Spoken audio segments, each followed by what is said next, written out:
What's crackalacking, guys and girls? Hopefully everyone's doing alright. I know I am. I'm going to be making this video on my phone, so I do apologise if the audio doesn't sound as crisp as usual. But as the thumbnail suggests, this is about the Vitus E-Mythique LT. Obviously, I had to pick one up because, you know me, powered by the Bafang motor, a system which I'm not only familiar with, but I can even service and fix at my own leisure. I've got my resources and contacts in order to do so. So stick around, because obviously I'll hopefully go through a couple of bits and pieces which maybe other content creators haven't done so already. And at the very least, hopefully I'll be able to go over some of the bits and pieces I wouldn't mind doing in terms of upgrading this bike as time goes on. So let's dive into the bike as to how it is, and I'll give you my opinions as to where we can go from there.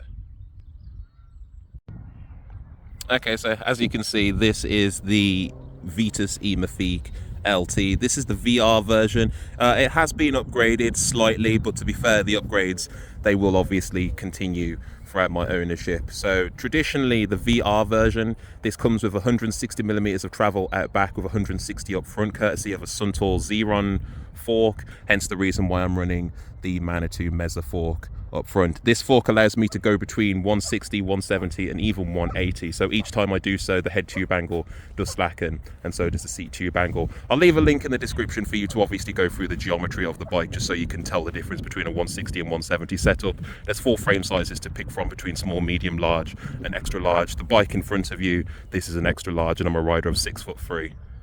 As you can see, this is using head tube cable routing, so the cables go through the down tube of the frame and obviously go and connect into the motor, the wiring loom, and then out of the chainstays and on both the drive side and the non-drive side. The cable, so on the non-drive side, you've got the speed sensor and the brake cable, which obviously pass into the chainstay, and then obviously the speed sensor is connected. So this uses an external spoke magnet sensor for the rear wheel, and then obviously the brake hose would obviously protrude and then connect in. One nice thing I will gladly say about this bike is that it actually uses a 200mm brake mount from the get-go.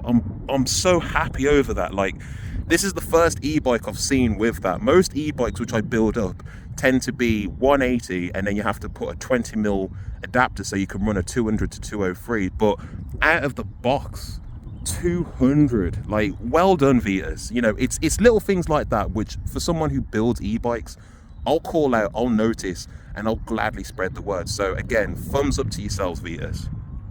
As you can see, obviously the drive side of the bike, head tube cable routing, so the rear brake cable and my dropper cable protrudes out of the right hand side because I'm a UK rider, and then obviously just goes through the down tube area there.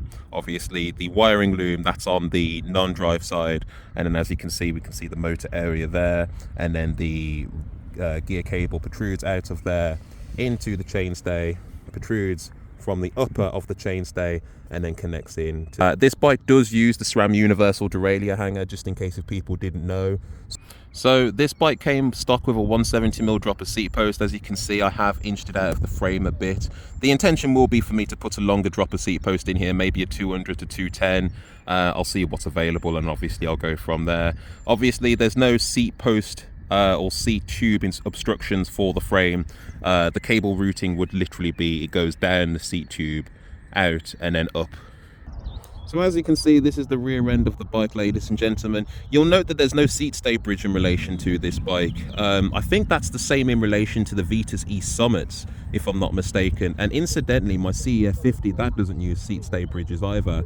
The Bafang M510 motor, ladies and gentlemen, I'm no stranger to this system. I've ran it on my Dengfu E10s for near 2 years. So, you know, I've messed around with near enough every single firmware associated with it. Granted, 48-volt firmwares, I should say. But truth be told, the system has come a long way. This bike is powered by a 36-volt battery. The 630 watt-hour battery, which is removable by key, as you can see. We'll touch upon that in a second, because there's some interesting things I've noticed about this battery. And this battery, it's a Bafang proprietary one. But like I said, the motor, the Q factor of the cranks are 165mm, which is friggin' brilliant. I do appreciate that, Vitus. But no, the motor is pretty nicely nestled in there. I've not had any rock strikes in relation to this, but you know, if I can get low, let me see if I can. I'm on the dirt and on the ground, but as you can see, apologies for the mud, but it's pretty secure down there. And obviously if we were just to go up, obviously you can see the down tube is literally caked in mud, but you know, there's no issues in relation to mud or water getting in there. You know, like I've put, I'd say about 200 miles through this motor so far, so again, it's pretty good, it's pretty solid, and no issues in terms of turning the bike on or off at this stage. So the method as to how you remove the battery is, I would say it's pretty interesting. It's not rocket science, but there's a couple of things in which I wouldn't mind obviously touching upon. So as you can see, there's the key latch. Hopefully I can do this with just one hand and not have the bike tip over. So what you would do is you would turn it near enough 180 degrees, and then underneath you may see a little latch which just swivels either left or right. So if we just swivel it left, obviously the battery can just slide out. And then here's the battery, ladies and gentlemen. So this is what I was saying before. This is the 630 watt hour 36 volt battery. There it is. So yeah, hopefully there you go, it's good zoom. So yeah, it's pretty good. And again, this is a Bafang proprietary battery. This, I did look at both chain reaction cycles and Wiggle. So they do sell these batteries for, I think it's about 450 quid. Unclear whether or not that is a good price for these batteries, but you know, they come with 2-year warranty, so you know, do with that information what you will. As you can see, there is the charge port location at the bottom. Funnily enough, actually, this is where things get a bit interesting. So if I just lean this on the floor just for a second, so this frame can be, you can charge the battery through the down tube of the frame. You'll notice that it's right here. So in order for you to access it, you would come from the underneath, and then you would kind of flick it up. It is a bit tight, I won't lie, but it will come out with a bit of finagling. And again, trying to make sure that I do this without tipping the bike over. There you go. So it swivels up. Now, funnily enough, if I can zoom in, you'll notice there's a hole which, if I were to put my finger, there it is. There's my finger. So basically, when the battery is locked in, the actual charge location, the charge port, will actually line up with the battery. So there's the charge port, and when it's locked in, it'll obviously line up with that. So essentially, you're always charging the battery.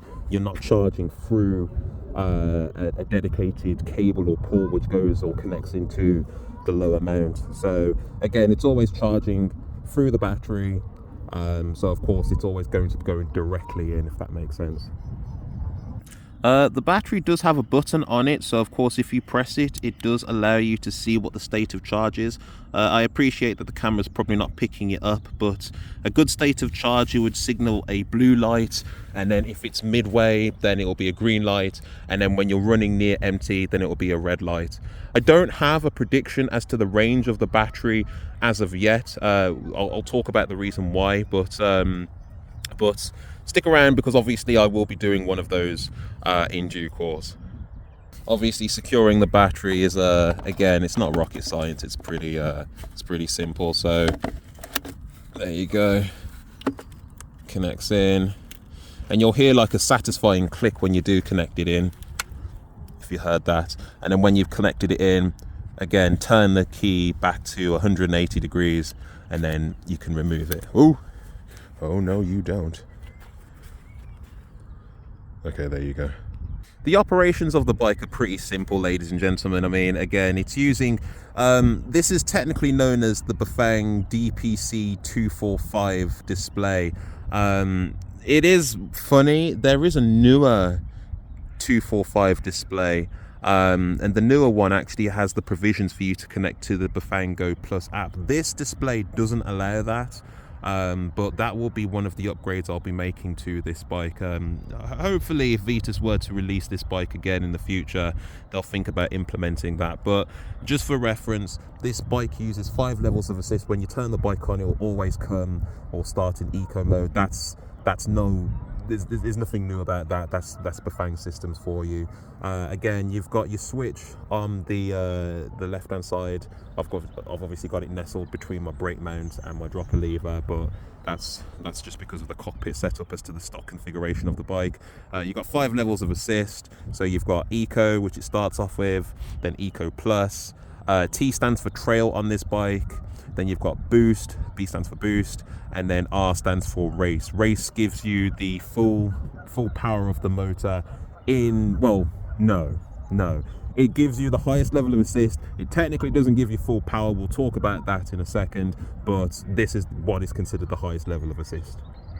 All right, so despite the fact that there will be some upgrades I'll make to the bike, I just want to make it absolutely clear, Vitus, what you've released is pretty impressive.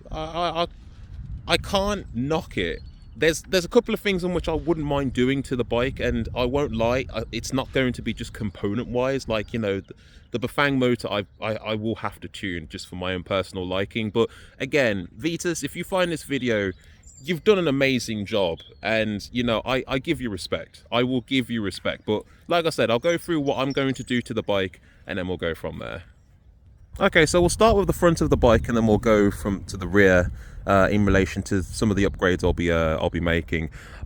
First things first, the tire. I'll be honest, I've never tried V tires before. The front tire, I won't lie, it's not bad. There's better, but it's not bad. The rear tire, we'll talk about that in a second. But you know, as a front tire, it's okay. I will be swapping it out to something a little bit more appropriate. Truth be told, I think this would actually make probably a better rear tire than a front, but I'll play around with that in another build. Moving to the fork, as you can see, I've already swapped out the Xeron fork and I'm running the Manitou Mezza. One of the nice things about this fork is that, again, it does allow me to internally adjust it between 160, 170, or even 180. If I were to go to 180, I'd be running a sub 64-degree head tube angle. I'm not too sure whether or not I'll go that far, but I've got the provisions if I want to mess around with that anyway. It's a 44mm offset. It's unclear whether or not I'll end up keeping this fork, but it serves the job for me to obviously mess around with this in a 160, 170 configuration. I've obviously swapped out the bar and stem. I'll be honest with you, the 780mm wide bars which this bike came with, they're not for me. You know, I run 800 plus, and again on this bike I've gone 820. The stem I might swap out, but truth be told, you know, I think I'd either be a 45 to a 40mm stem guy on this bike. My CEF 50, which is very similar in terms of geometry, that uses a 40mm stem. I may go 40, but again, I can easily enough swap that over. The components, the cockpit, yes, that will be swapped out. As you can see, the switch for the DPC245 display, it's nestled in between, again, my brake lever and my dropper lever. Not the best place I'd want it. I'd want it to be further outboard. I think it's going to be one of those cases where I'm going to have to be very selective as to how I implement the brake lever and the dropper lever, because the length of the cable isn't as long.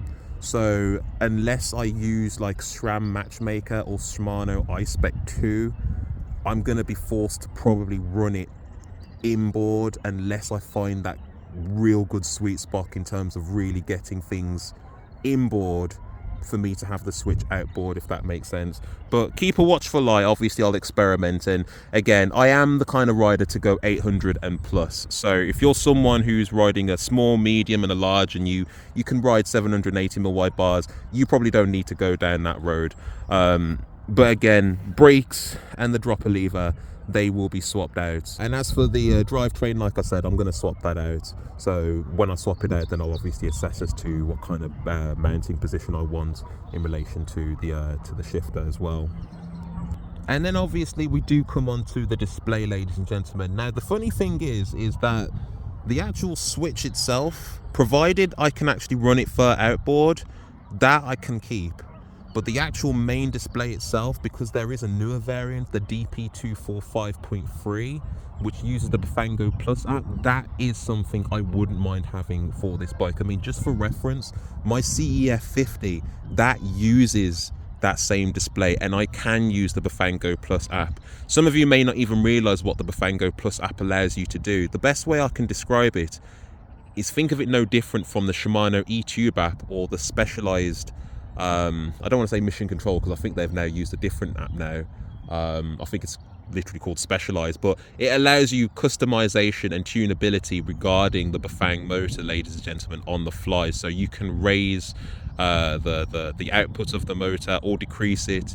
You can change the acceleration. Basically the same provisions the Bafang BESST Pro software allows you to do, but again on the fly via the app. The displays itself, they near enough look identical, and again, one of the nice things about these newer displays is that you can actually run them with either 31.8 or 35mm without issue. But again, that will be something I'll be swapping out just so I can gain the provisions of using the Bafang Go Plus app. We've already touched upon the fact that this comes with a 170mm dropper seat post, so again, the dropper will be swapped out. I will go with something longer. I'm not going to narc on about it because I know there's been plenty of content creators who have said, we're sick and tired of seeing shorter dropper seat posts on bigger frames. Look, at the end of the day, I've seen worse. I've seen XL frames on some brands and they've gone and put 130s in there. So look, you know, it's a 170, you know, I'd be kicking up a fuss if this was an XL and it came with a 150, but it's a 170. There's longer droppers out there. It's fine. I'm usually the kind of person to spend even more money on my droppers just so I can get my rigs dialed in. I'm not going to kick up a big fuss over it, but just for reference, the dropper will be swapped out. It's a 31.6 seat post diameter, so you've got options, people. I've definitely got options, believe me.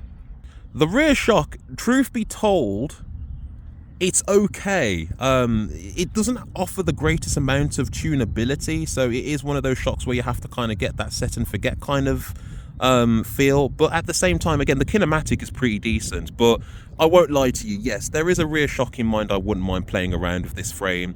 Again, as I said before, this is a trunnion mount, so again 205 by 65. But again, like I'll keep a watchful eye. You'll see what shock I'll obviously put on this frame. The Vitus E-Mythique LT uses 165mm cranks. That's usually the sweet spot in terms of crank length for me, being a tall rider. So I don't really need to swap out anything. Again, I think Vitus chain reaction cycles and Wiggle, they sell the cranks separately. Like they go for a pretty good price actually. I think like 10 quid per crank, which ain't too bad. So yeah, if you damage them, yeah, you'll be able to get spares easily enough. It's fine. The more important thing to mention would be the chainring size. Now, this bike actually uses a 34 tooth chainring, which is a bit bizarre because 9 times out of 10, I've always been the kind of person to believe that Bafang motors do tend to work better with a mechanical advantage. And even throughout the e-bikes which I've built up, my Dengfu E10s, my E22s, my CEF50, near enough all of them, they all use 32 tooth chainrings. I mean, granted, my more powerful e-bikes, the E55 and the E22, I've messed around with smaller chain rings, but I've opted to go 32, 36. But remember, they're powered by like powerful, like 160 newton meter torque motors. But for this motor in particular, which kicks out 95, yes, it sounds strong, but I honestly believe that a 32 tooth chainring would be more beneficial. So that's going to be something I'll swap out.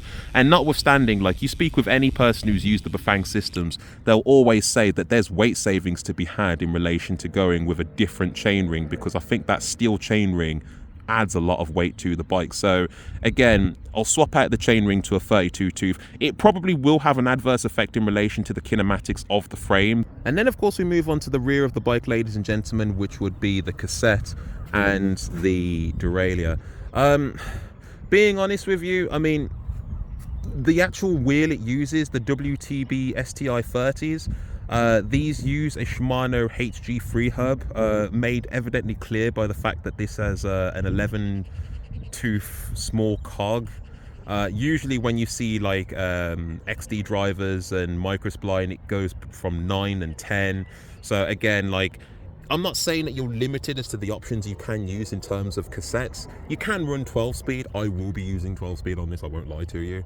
This does use the SRAM universal derailleur hanger, so you can go wireless if you want, like the SRAM access T-types and such. But if I were to go down that road, then I'd obviously need to think about getting a new free hub, and if I'm going to go down that far, then I would obviously think about swapping out the wheel set completely. I've not had too much problems with the WTB stuff. I'm aware that there are better WTB wheels out there, like the KOMs or the HZ series, which are the e-bike specific ones. But we can play around with that, but definitely the drivetrain will be something I will be swapping out on this, just for preference. And then of course we've got the rear tire. I'll be honest, I don't like this tire. It doesn't offer the best grip. It's tough in a way. It kind of reminds me of the eddy currents, but I'd even go as far as to say, like, I'd probably tolerate the eddy currents over this. I think the only difference between the eddy current and this is that the eddy currents you can't get in a 2.5. I think you can either get them in a 2.6 or a 2.8. This is a 2.5. As for the motor tune, if you follow me on Facebook and EMTB forums, you may have seen that I've already started playing around with the different tunes of this motor. I won't lie. How Vitus have programmed is the wrong word, set up the M510 for how they wanted it to ride, there will probably be a couple of riders out there who will think that it's okay. Me, for someone who has had quite a bit of time with the M510 and the M500 and the M600 and the M620 and the M820, and I could go on forever. The point being is, I'm quite meticulous in relation to how I want my Bafang motors to feel. And so, yes, I have already started playing around with different profiles and different settings in relation to the motor. It was a bit perplexing to find that this motor doesn't fully utilize the full power of the M510. It generates more power than what Vitus are claiming in its stock configuration, I'll gladly say that. But there's scope for the motor to give out even more power. I mean, just for reference, the display as to how Vitus have asked Bafang in order to program has what's called a race mode. And so logic would dictate that if you have a race mode, then you would have full power of the motor. But how Vitus have set this bike up, you only get 400% of the motor in its highest level of assist, knowing that this motor can achieve up to 500%. So whether or not you want to look at it from a on paper standpoint or in a reality standpoint, or you know, there's a difference. There is a stark difference. Keep a watchful eye. I'll obviously go through how to use the BESST Pro app and the Bafang Go Plus app in upcoming content, because I know that there have been quite a few people who have asked the question, what does it allow you to do? And there are connotations as to what does need to be explained in relation to both. And I do appreciate that, especially with the BESST Pro app. That's not something which most people are going to have the provisions in order to freely use. But I digress. You'll have to keep a watchful eye on upcoming content to see exactly where I take this bike in terms of the upgrades as well as the tuning of the motor. But anyway, obviously I'm not one to keep anything to myself. Obviously I'll spread the word in relation to what is possible in relation to this EMTB. So get involved in the comment section if you have any recommendations, any questions, or any inquiries as to which hasn't been raised in relation to this EMTB. Obviously, links in the description to all the affiliated places in which you need to look into if you want more information in relation to this EMTB.